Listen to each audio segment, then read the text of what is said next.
सभी साथियों को मेरा नमस्कार। स्वागत है आप सभी का आज 13 जून के जनसत्ता विश्लेषण में।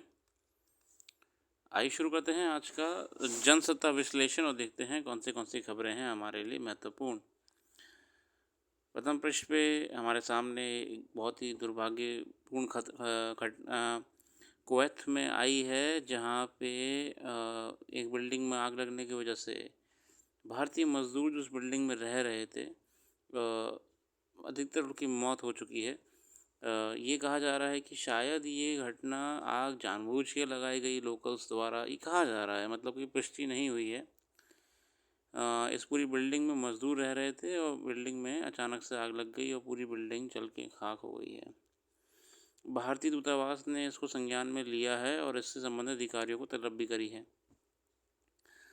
इसके अलावा हम सीधे अपने संपादकीय में आते हैं और संपादकीय में हमारे सामने जो आज का लेख है वो है भूखमरी और भोजन की बर्बादी।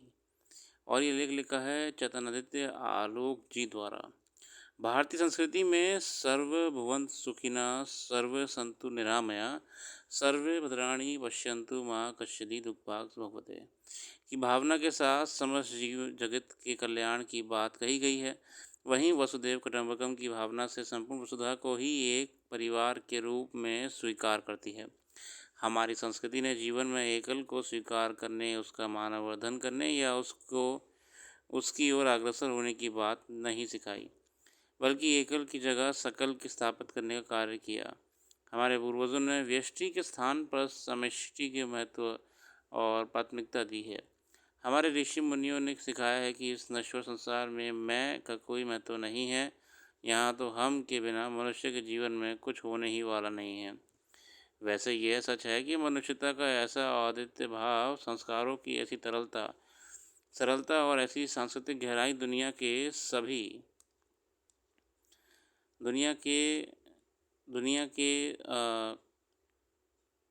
सभी साथियों को मिलजुल के रखने की प्रयास में हमारे अंदर परोसी गई है।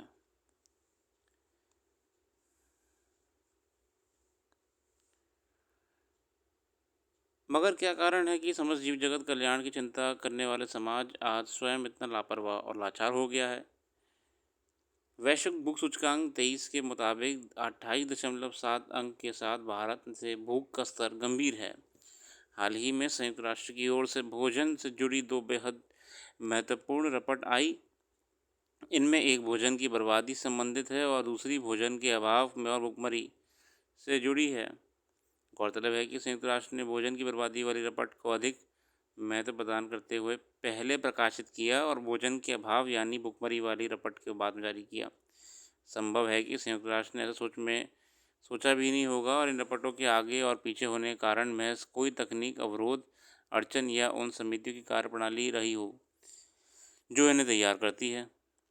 बात यह साथियों, अगर हम देखें तो खाना बर्बादी बहुत होती है आजकल। बहुत मैं देखा है कि सामान्यतः शादी बारातों में लोग पूरा पूरा खाना भर लेते हैं प्लेटों में और बाद में उसे ऐसे ही फेंक देते हैं।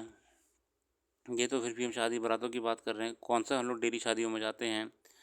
मैंने होटलों में देखा है खाना लोग छोड़ देते हैं, अच्छा खासा खाना छोड़ देते हैं। यहीं पे देखा जाए विरोधाभास है कि इसी देश में या कई देशों में, सिर्फ भारत की बात नहीं कर रहा हूँ, खाने के लाले हैं, है ना। सूडान, अफ्रीकी देश, खाने के लाले हैं वहाँ पे। रिपोर्ट के अनुसार युद्धग्रस्त गाज़ा पट्टी और सूडान के बिगड़े खाद्य सुरक्षा के हालात के कारण 22 में 2.4 करोड़ से अधिक लोगों को भूखा रहना पड़ा। गौरतलब है कि भोजन के अभाव को लेकर रिपोर्ट जारी करने की शुरुआत संयुक्त राष्ट्र ने 2016 में की थी। गौर करें तो पहली रिपोर्ट की तुलना में ताज़ा रिपोर्ट में भूखे लोगों की संख्या में 4 गुना वृद्धि हो चुकी है। साथ ही खाद्य सामग्री के अभाव में भूख से तड़पने वालों की ये संख्या अब तक की सर्वाधिक है। हालांकि भूख के रहने का कारण गरीबी और बेरोजगारी भी हो सकती है, जो भोजन के अभाव और भूख से संबंध भारतीय परिदृश्य में बिल्कुल सार्थक और सटीक प्रतीत होती है। बहरहाल भुखमरी की समस्या का विश्लेषण करते हुए विश्व भर के विशेषज्ञों ने भूख को समझने के लिए एक पैमाना निर्धारित किया है। संयुक्त राष्ट्र की खाद्य एवं कृषि संगठन के अर्थशास्त्री मैक्सिमो टोरेरो के अनुसार इसे कुल 5 चरण हैं, मतलब भुखमरी के, है ना। इनमें भूख से सर्वाधिक पीड़ित लोगों को पाँचवें चरण में रखा गया है, जिसके अंतर्गत भारत समेत 5 देशों के 70 लाख 5 हज़ार लोग शामिल किए गए हैं। मतलब आज भी खाना, बेसिक खाना खाना किसी के लिए बहुत बड़ी एक रॉयल्टी है। ज़रा सोचिए कि 21वीं सदी में पहुंचकर भी हमारे देश की पहचान भुखमरी से पीड़ित लोगों वाले देश के रूप में हो रही है, जबकि दूसरी ओर हम दुनिया के तमाम विकसित देशों के समानांतर तमाम अत्याधुनिक वैज्ञानिक अनुसंधानों को अंजाम तक पहुंचाने तथा रक्षा उपकरणों के निर्माण और निर्यात समेत विभिन्न क्षेत्रों के आत्मनिर्भर बना रहे हैं।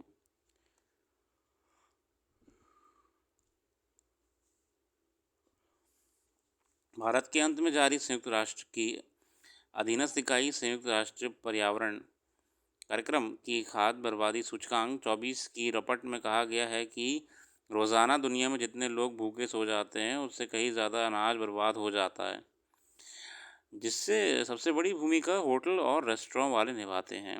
रिपोर्ट के अनुसार वर्ष 2022 में 1.45 अरब टन अनाज बर्बाद हो गया था। देखिए, ये बहुत बहुत बड़ी विडंबना है हमारे मानव जाति की कि एक तरफ हम ही, हमारे भाई बहन जो अन्य देशों में रह रहे हैं, वो भूखे से तड़प रहे हैं, परेशान हो रहे हैं, पानी को तरस रहे हैं, और हमारे यहाँ तो गाड़ी भी सड़क पर खड़ी करके धोई जाती है, पानी बर्बाद किया जाता है।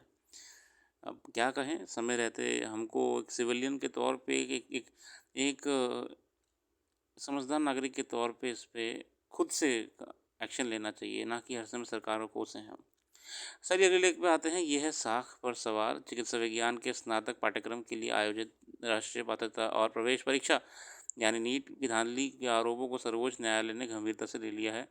और साथ ही असल में एनटीए का जो जो नीट का एग्ज़ाम हो रहा है, नीट बेसिकली क्या है, ये असल में मेडिकल में एंट्री के लिए एग्ज़ाम होता है, ठीक है ना।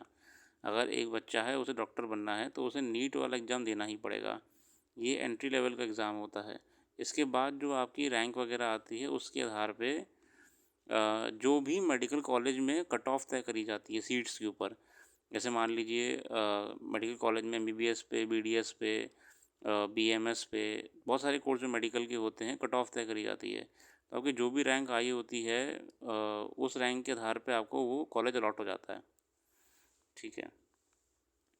अब नीट एग्ज़ाम में धांधली कैसे हुई है कि इस बार लगभग 67 बच्चों की शायद रैंक बहुत ज़्यादा आई है।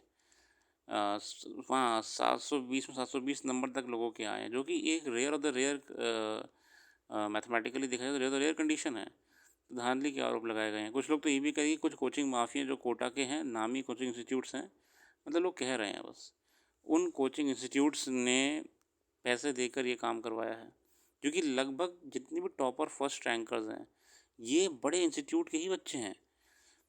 ठीक है, मतलब कोई सामान्य बच्चा नहीं है जो मतलब आपकी गली गली में रहता हो। ये बच्चे मिलेंगे ही आपको उनके इंस्टीट्यूट में बस। बहुत बड़ा गेम है, बहुत बड़ा माफिया चल रहा है। हालांकि सुप्रीम कोर्ट ने अभी अभी जब तक मैं ये वीडियो बना रहा हूँ, ये वाली ये फैसला सुना दिया है कि एग्ज़ाम एक और बार होगा और 1536 बच्चों का री एग्ज़ाम होगा। इनका जो ऑनलाइन आया हुआ है स्कोर कार्ड वगैरह, उसे सुप्रीम कोर्ट ने निरस्त कर दिया है और नया एग्ज़ाम कराने के लिए कहा है। जिन सेंटरों पे धांधली हुई थी और जिन बच्चों के ग्रेस मार्क्स ज़बरदस्ती बांटे गए थे बिना किसी आधार पे। देखते हैं क्या फॉलोअप रहेगा इसमें। अगला अगला लेख है बदलाव की बयार। उड़ीसा में 24 वर्ष बाद किसी दूसरे दल की सरकार बनी है। असल में नवीन पटनायक साहब की जगह मोहन मोहन चंद चरण या चंद हैं माझी, ये नए माझी हैं, इनको नया मुख्यमंत्री बनाया गया है। नवीन पटनायक साहब का एक लेगेसी थी अपने आप में, मगर जनता को पसंद नहीं आया, उन्होंने चेंज कर दी सरकार अब की बार। माझी के साथ एक अच्छी बात यह है कि केंद्र में भी उनकी पार्टी की सरकार है, इसलिए योजनाओं और नीतियों के क्रियान्वयन में किसी अड़चन की गुंजाइश नहीं रहेगी।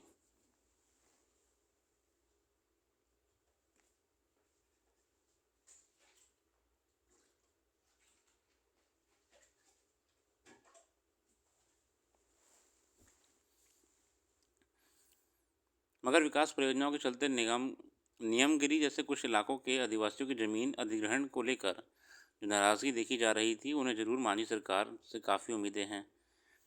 असल में डेवलपमेंट बहुत हुआ है नवीन पटनायक जी के टाइम पे, आपका विकास परियोजना चलाई गई थी। उसमें कुछ विशेष क्षेत्रों में बड़ा क्या कहते हैं डिस्पैरिटी देखी गई। तो देखते हैं क्या रहता है, नई सरकार कोई ना कोई एक्शन ज़रूर लेगी। अगला एक छोटा-सा बाइट है। राष्ट्रीय आयुर्विज्ञान आयोग आयुर्विज्ञान के अनुसार देश के कुल 355 सरकारी मेडिकल कॉलेजों में 52,218 एमबीबीएस सीट हैं। ऐसे में नीट में कितने अंक पर सरकारी कॉलेज मिलेगा? यही इस वक्त निर्भर करता है कि आप किस कोटे के तहत और किस कॉलेज में सीट चाहते हैं। सरकारी कॉलेज के लिए सामान्य वर्ग के उम्मीदवारों को 600 से अधिक, पिछड़ा वर्ग के 575 से अधिक, एससी वर्ग के 480 से अधिक और एसटी वर्ग के 475 से अधिक अंक होने चाहिए। वही भी बहुत बड़ी वो है कि रैंक क्या आती है नीट में, सबसे कॉलेज मिलेगा। कोई दिक्कत नहीं, समय रहते कुछ ना कुछ हो जाएगा, ईश्वर हर किसी को ध्यान में रखता है। आगे बढ़ते हुए हम चलेंगे, तो आप भी एक बार का पूरा अध्ययन करिएगा। मैं तो सिर्फ क्विक एनालिसिस करने के लिए आपके सामने आता हूँ।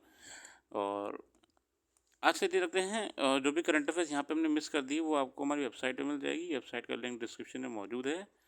इसके अलावा जो यूट्यूब में ही कम्युनिटी वाला सेक्शन होता है उसमें भी हम रेगुलरली अपडेट करते रहते हैं।